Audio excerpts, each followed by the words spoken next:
¿Sabías que existe una iglesia que parece católica, pero no es católica? Hoy vas a entender las tres mayores diferencias entre la iglesia católica y la iglesia anglicana. La primera diferencia es ¿quién manda? En la iglesia católica, el Papa en Roma es la máxima autoridad. Todo se basa en un profundo concepto teológico llamado sucesión apostólica. Para los católicos, cuando Jesús le dijo al apóstol Pedro, «Tú eres Pedro, y sobre esta piedra edificaré mi iglesia», instituyó el primer papado. Desde entonces, cada papa es visto como el sucesor directo de Pedro y el representante visible de Dios en la tierra. Cuando el papa habla oficialmente sobre fe y moral, sus decisiones son consideradas infalibles. Existe una centralización total. Lo que el Vaticano decide vale para el mundo entero. En cambio, en la iglesia anglicana no existe papa. Cada país tiene su propio liderazgo. Y en Inglaterra el rey es el jefe oficial de la iglesia, y la razón de que esto ocurriera no nació de un debate teológico pacífico, sino de una de las mayores crisis políticas y matrimoniales de la historia. En los años 1500, el rey de Inglaterra, Enrique VII, era un católico ferviente. Sin embargo, su esposa, Catalina de Aragón, no lograba darle un heredero varón para el trono. Desesperado por la continuidad de su dinastía y enamorado de una joven llamada Ana Bolena, Enrique recurrió al Papa pidiendo la anulación de su matrimonio. El Papa, bajo intensa presión política de otros reinos, dijo no. La reacción de Enrique Obí reescribió la historia. Decidió que ningún líder extranjero en Roma mandaría en Inglaterra. En 1534 rompió oficialmente con el Vaticano, confiscó las tierras de la Iglesia Católica y se autoproclamó jefe supremo de la Iglesia de Inglaterra. Él no quería cambiar la misa, quería el poder y el derecho a divorciarse. Por eso, hasta hoy, el anglicanismo funciona como una federación de iglesias nacionales independientes. El monarca británico sigue siendo el jefe oficial en Inglaterra, y el arzobispo de Canterbury es el líder espiritual simbólico, pero sin el poder de mandar sobre otros países. La segunda diferencia está en el altar, afectando directamente el comportamiento y la vida cotidiana de la comunidad.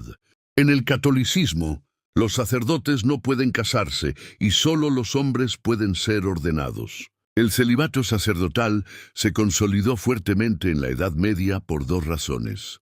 La espiritual es la imitación de Jesús, que no se casó para dedicarse totalmente a su misión. El sacerdote católico renuncia a una familia biológica para que toda la comunidad sea su familia. La razón práctica era proteger el patrimonio de la Iglesia, evitando que los bienes fueran heredados por los hijos de los sacerdotes. Además, el catolicismo restringe la ordenación a los hombres porque argumenta que Jesús eligió solo hombres para ser sus 12 apóstoles originales. En la Iglesia anglicana, los sacerdotes y obispos pueden casarse, tener hijos, y las mujeres también pueden dirigir las misas.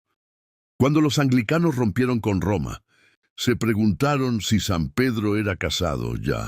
Que la Biblia menciona abiertamente la curación de la suegra de Pedro. ¿Por qué los sacerdotes de hoy deberían tener prohibido casarse?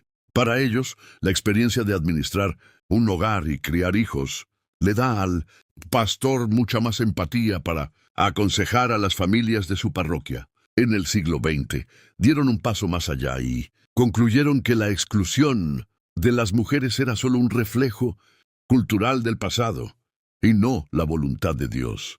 Gradualmente comenzaron a ordenar mujeres y, hoy en día, ellas incluso ocupan el cargo de obispas. Es un choque visual para quien lo ve desde fuera. El ritual mantiene toda la solemnidad clásica de una misa, pero quien dirige las oraciones y eleva la hostia puede ser una mujer, casada y madre de familia. Y la tercera diferencia quizás sea la más polémica, porque afecta directamente el destino de tu alma. Los anglicanos mantienen misas parecidas a las católicas, pero no creen en el purgatorio y tienen reglas mucho más flexibles. En el universo católico, la doctrina del purgatorio explica el equilibrio entre la justicia y la misericordia. de Dios. La Iglesia enseña que la mayoría de las personas no muere lo suficientemente santa como para ir directamente al cielo, pero tampoco muere en pecado grave como para ir al infierno. El purgatorio surge como una lavandería del alma, un estado intermedio de purificación temporal donde los restos de los pecados son borrados antes de que la persona contemple a Dios. Por eso los católicos rezan tanto y ofrecen misas por los muertos. A lo largo de la historia, los teólogos anglicanos revisaron esta doctrina y decidieron abolir el purgatorio, clasificándolo como una invención humana sin una base bíblica clara. Para ellos, el sacrificio de Jesús en la cruz fue absoluto y suficiente.